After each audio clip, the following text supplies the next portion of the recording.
Cześć, nazywam się Paweł Prusinowski i chciałbym podzielić się z Wami wiedzą dotyczącą Oracle Apex. W tym filmie pokażę Wam, w jaki sposób stworzyć raport, w którym poszczególne komórki lub wiersze są wyróżnione, gdy spełniają odpowiednie wymagania.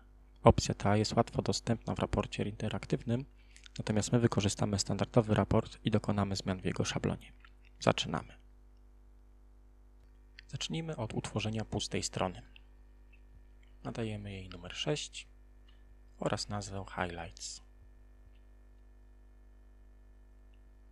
Dodajemy tą stronę do menu nawigacyjnego, żebyśmy mogli się do niej dostać.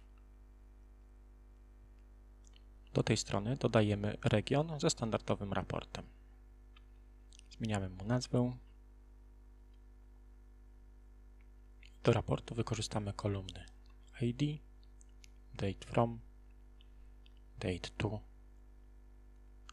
Status oraz Cancelled z przygotowanej przeze mnie wcześniej tabeli Requests. Zapisujemy zmiany i po przełączeniu się do aplikacji widzimy, że tak wygląda nasz zwykły raport. Chcielibyśmy teraz, aby komórki z kolumny Status miały inny kolor, gdy dany wiersz ma wypełnioną wartość Cancelled. W tym celu w ustawieniach strony w sekcji CSS tworzymy sobie nowy styl, nazwijmy go Inactive Cell.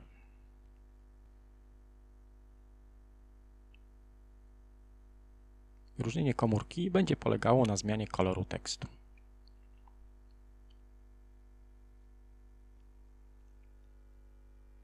Następnie modyfikujemy nasz raport, dodając do niego kolejną kolumnę. Wykorzystamy w nim nazwę stylu, który przed chwilą stworzyliśmy. W zależności, czy wartość Cancelled jest null, nowa kolumna będzie miała wartość Inactive Cell. W przeciwnym wypadku nic. Nazwijmy ją sobie isActive.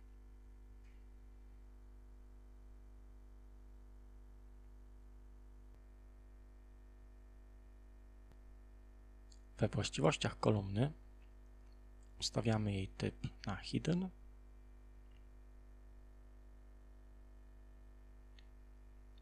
i teraz ustawiamy wyświetlanie w kolumnie Status. W sekcji Formatowanie nasza wartość będzie wewnątrz tagów span z klasą stylów, taką jaka jest wartość kolumny isActive.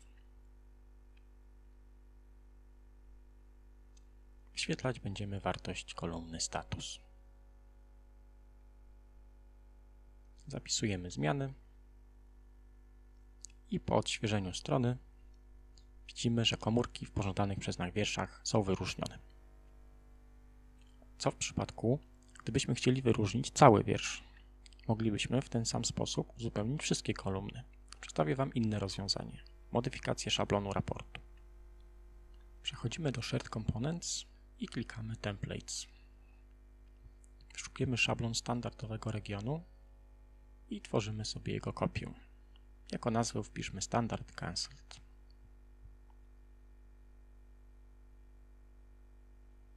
Teraz zmodyfikujemy nasz raport. Definicję stylu zapiszemy bezpośrednio w szablonie raportu.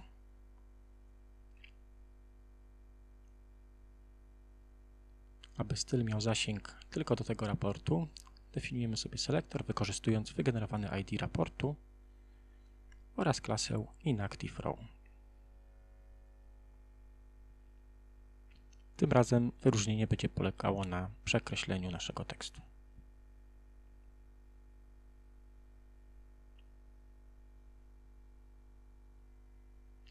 Pozostaje nam ustawić warunki, kiedy wiersz ma być wyróżniony. Będziemy używać dwóch template'ów kolumny. Będą one podobne z tą różnicą, że drugi z nich będzie posiadał klasę InActiveRow.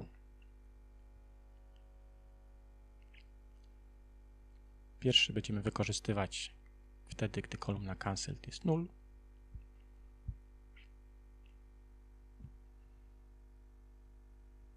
Natomiast drugi z naszą klasą InActiveRow będziemy wykorzystywać wtedy, gdy wartość kolumny Cancelled nie jest null.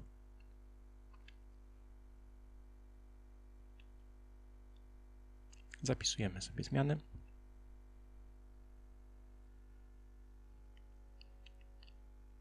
wracamy do naszego raportu. W jego atrybutach template ustawiamy nasz template standard cancelled. Po odświeżeniu strony widzimy, że wiersze, w których wartość cancelled nie jest pusta, są przekreślone. I tak przygotowany szablon będzie zawsze ustawiał określony przez nas styl, jeśli tylko w zapytaniu będzie kolumna cancelled. To był prosty przykład, jak zmodyfikować i wykorzystać własny szablon. Możliwości modyfikacji to nie tylko dodanie prostej klasy, ale całkowitej zmiany wyglądu elementów strony. Jeśli zainteresował Was temat modyfikacji szablonów, dajcie o tym znać w komentarzu. Jeśli macie uwagi i widzicie błędy w tym materiale, napiszcie o tym w komentarzu. Jeśli był on dla Was pomocny, podzielcie się nim z innymi. Dzięki Wam za spotkanie. Cześć!